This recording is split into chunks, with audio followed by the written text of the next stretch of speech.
Hi, my name is Jules if you don't know, and if you do know, welcome back to my channel. I'm so happy you're here. Hey girl, hey girl, hey girl. It's been a little bit. I got my laptop, so let's sit down and have a little chit chat together. Girl, you've seen the title. We're gonna be talking about how to redefine yourself without starting over, because you don't always need to rebrand. Have you ever felt like you have outgrown this version of yourself that everyone knows, but you don't actually want to erase everything and start from scratch and have a new aesthetic and have a new personality, have a new everything? And honestly, same, because that way of doing that over and over and over again every time I want to become a new person or I feel myself becoming a new person is honestly exhausting, and that's just not the way to redefine yourself each and every time. So today I want to talk about how you can redefine yourself without starting over, without erasing who you've been and without pretending to be someone that you're not. Tip number one is you don't need to become someone new. Honestly, that took me a long time to understand that you're not supposed to become a brand new person every time you grow. Growth isn't a reset button. Think about it more like editing a document you've been working on for years. For example, for my girlies that are in school, you go back to that paper like 3 or 4 times, you reread it, you edit different parts of the document to make it better, right?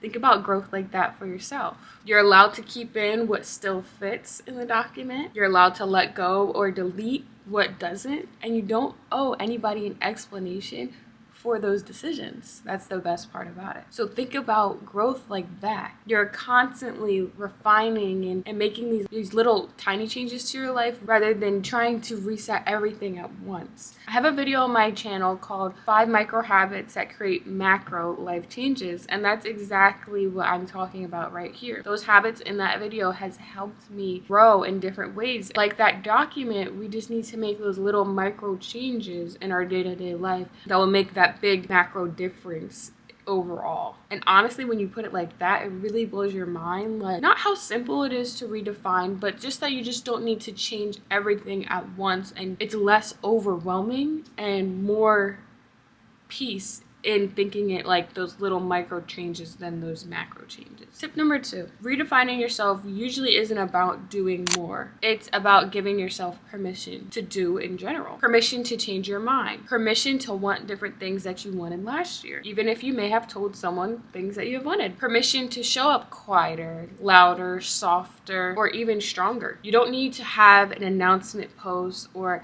an I'm rebranding my life post. You don't need a dramatic life pivot or like something to happen in your life to redefine your life. Sometimes redefining yourself is just deciding simply, I'm not going to force this anymore, and I'm going to give myself permission to pivot and go the other way. Tip number 3, you can evolve in public without performing. Especially if you're a creator, you know, there's like this fear that people won't get the new version of you, or as soon as you experience a new version of you, you feel like you have to share it to the world, when that is not the case. The people who are meant to stay in your life, in your career, in your channel, they will adjust with you, they will grow with you. And the ones that don't want to do that with you are the ones who are attached to a version of you who no longer exists, and that's okay. You are not a product, you are a person having human experiences in real life. You don't always have to feel the need to share every experience with the world.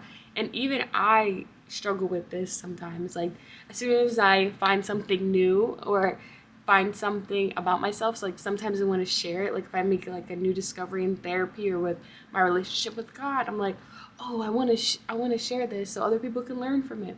That's great, and you can do that, but give yourself time to process and enjoy it before you share it with the world. Tip number 4. So now we're going to talk about what redefining your life actually looks like. Redefining yourself can actually look really small and quiet. It can look like saying no without explaining yourself, changing how you speak and talk to yourself each day, creating content that actually feels like you again, letting your interests shift naturally rather than forcing it, choosing your peace over performance, and there's no like aesthetic overhaul required for redefining who you are. Tip number 5, you don't need to abandon your past. One of the biggest lies is that growth means abandoning your past or who you were. That version of you needs to be kept alive.